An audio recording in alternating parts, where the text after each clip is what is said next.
Welcome to Zoom In, Zoom Out, your global look at news from Taiwan and around the Indo-Pacific region. India is now the world's most populous country. It also has big ambitions for its tech and semiconductor sectors. In late January, the country's cabinet approved $15 billion to build 3 chip production facilities, including its very first semiconductor fabrication plant. That fab will be developed with help from Taiwan's own Powerchip semiconductor company. It's the latest sign of deepening cooperation between the two countries, as both seek to reduce their economic and tech reliance on China. To discuss India's recent push for chip supremacy, we're joined today by high-tech geopolitics researcher Pranay Kotasthane. A former IC design engineer, Pranay is now at the Takshashila Institution, a think tank based in Bengaluru. He's also the author of the new book, When the Chips Are Down, a deep dive into a global crisis. Pranay, great to have you on the show today. Thanks for having me here. So let's first zoom in and look at the significance of this new fab. Why is this such an important milestone for India? Yeah, that's an important question. And the simple reason is that India does not have any commercial fab in operation until now. And hence, when this plant comes up, it will be the first commercial chip fabrication facility in India. So we have had government run fabs earlier, which supply for defense and space related applications, but none whatsoever in the commercial sector. And there have been many attempts in the past, in the 80s, in the 90s, in the 2000s, and yet it hasn't succeeded. So this is the first attempt which has reached this far, and that's why it is a big deal. This fab is set to be built in Gujarat on the country's west coast, which is, of course, the home of Narendra Modi, India's prime minister. But it's also really far away from where you're based in Bangalore, which is, India's Silicon Valley. So what was the reasoning for choosing the location for this fab? Yeah, that's a great question. So, first of all, I would say there are two or three real contenders for manufacturing setup: Karnataka, Tamil Nadu, and Gujarat. These three really had some sort of semiconductor policy in place from a long time and have been wooing investors to set shop there. And this is not just the only fab that will be built in India. So, the way we should see it is this is the first attempt which has started in Gujarat. And Gujarat, if we just focus on that, it is a manufacturing hub, one of the manufacturing hubs for India that has a good base of good experience in large scale manufacturing, including automobiles and manufacturing cars of metros. All those things are already in progress. So Gujarat does know how to do large scale manufacturing, and I guess that was one of the reasons why this came up.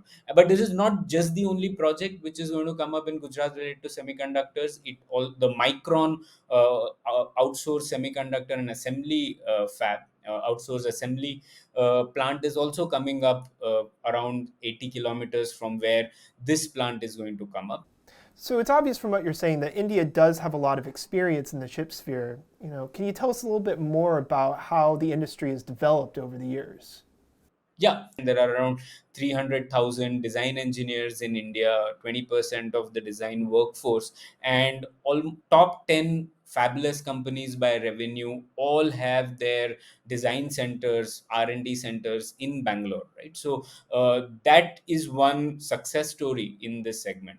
But where India hasn't done well is in the manufacturing segment. So what you saw was, even though there were attempts to manufacture semiconductors ever since the 1960s, over time, as the costs of manufacturing semiconductors rises, it becomes very difficult for governments to keep pumping in money into these fabs. So governments find it tough to keep at the cutting edge, and eventually they just restrict themselves to supplying to low volume requirements of space, defense, and other critical applications. So that's what happened on the manufacturing side. So now this is the third generation of attempts which the government is doing, and in this attempt the focus is on all segments of the semiconductor ecosystem. So there are incentives for design, there are incentives for manufacturing, and incentives for assembly and packaging. So this is a concerted effort, and now we are seeing that there are some breakthroughs in each of these segments, and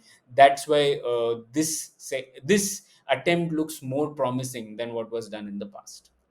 India does have this reputation for producing a lot of high quality engineering talent. How does it plan to harness that advantage as it carries out these new plans?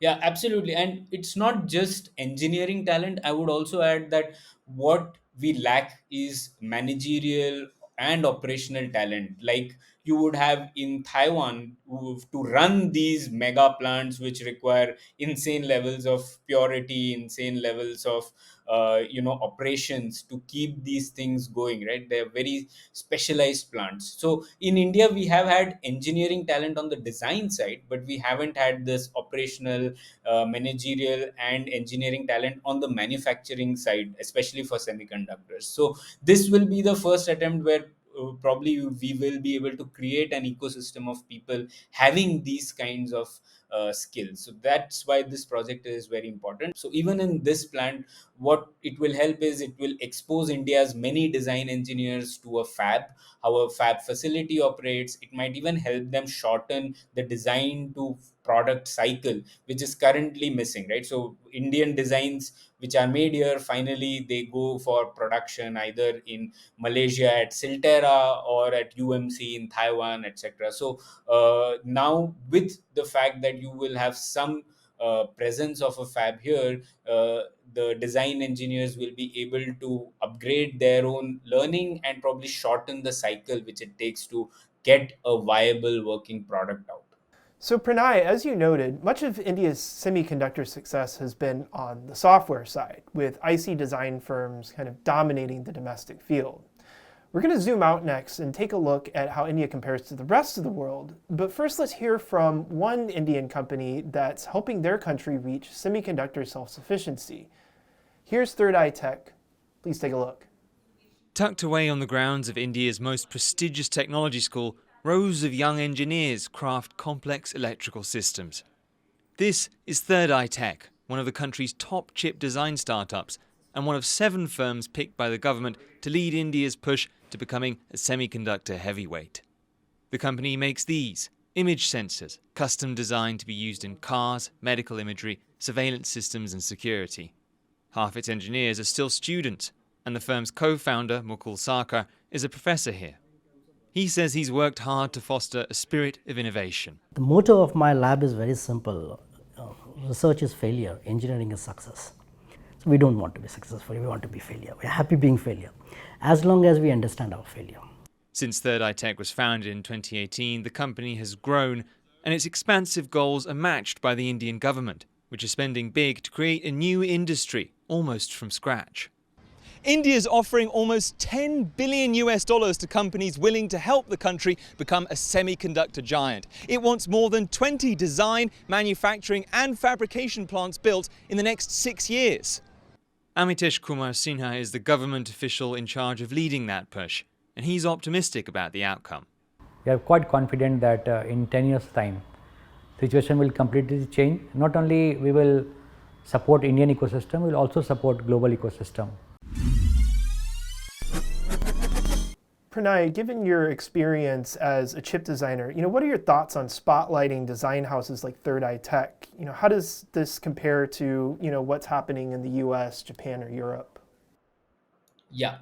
So the way I see it is there's a difference in the core target of all these policies. So for example, Europe's focus is R&D, US focus is cutting edge manufacturing, whereas India's focus is on design and also trying to build some sort of capability in manufacturing, right? So we have zero manufacturing facilities on semiconductors. So the aim is to focus on the trailing edge, 28 nanometers, not the most advanced chips, try to reduce the vulnerability and over time gain capability. So that's the difference. US is operating at cutting edge 5 nanometers and India is not playing there. So there are different segments that each nation is targeting according to their comparative advantages.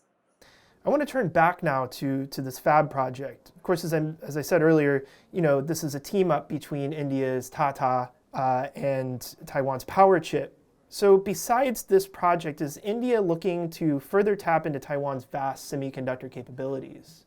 Yeah, absolutely. In fact, I would say aim is to have a full stack cooperation with many Taiwanese companies. So, for example, on the design side, MediaTek and other Taiwanese companies already have big R&D houses in Bangalore. So that is already going on.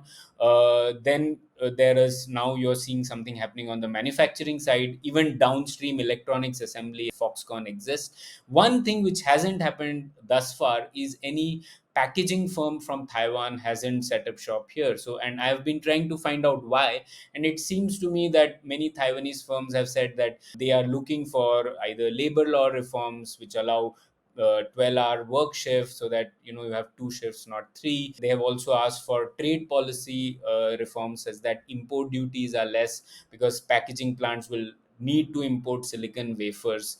So you need a lot of imports to happen, and tariffs should be low. And thirdly, tax policy concessions are also what these companies have asked. So if these three things happen, I think you will see a lot more happening on the OSAT side as well. On the flip side of that equation, what does India have to offer Taiwan in continuing to develop its chip ecosystem? The big thing for Taiwan to gain from this is the design talent. If you want to manufacture many number of chips at a large scale, you need a talented design ecosystem and large numbers of engineers as well, who have seen the design cycles many times over. And that is one thing that Indian ecosystem definitely provides. And second, the packaging segment is a labor intensive segment. It really benefits if there is low cost labor availability. That's again where India has an advantage over Taiwan, right? So it will the chips which come out from the packaging facilities in India, even though they might be Taiwanese companies, but if they set up shop here, the chips can be packaged at a more competitive costs compared to in Taiwan. So this whole time we've kind of been skirting around the elephant in the room, which is China, the region's biggest geopolitical risk, which also has its own chip ambitions. Do you foresee the politics of China getting in the way of Taiwan and India cultivating, mutually beneficial ties in their respective, tech and semiconductor sectors? Yeah, that's an important question. I think India and Taiwan relations are on a different trajectory compared to what is happening between China and Taiwan. So, a lot of these things on the semiconductor side are going to continue, irrespective of what is happening on the geopolitics side. And in fact, geopolitics is aiding a lot more of this happening now than before. One thing I have seen is that, for example, India Taiwan FTA, the free trade agreement, has been in a limbo for quite some time because the Taiwanese side wants an FTA to be done for a lot of these things to happen, whereas the Indian side's argument is that we are ready to give you all the concessions that are there in the FTA and even go beyond it, but they don't want to call it an FTA because of the China Taiwan equation. So these are kind of the things that you might see the needle moving on if there are more tensions on the China Taiwan side. But other than that, I think India Taiwan relations on this segment are pretty robust, and they will continue even regardless of what is happening in the Taiwan Strait. Thanks for joining us today, Pranay. We really don't get to hear much about India's experience in this area, so it's been a real treat to have you on. Thank you. Thanks for inviting me. This has been Zoom In, Zoom Out. For more stories from TaiwanPlus News, follow us on social media. I'm Jeremy Olivier. Thanks for joining us, and we'll see you next time.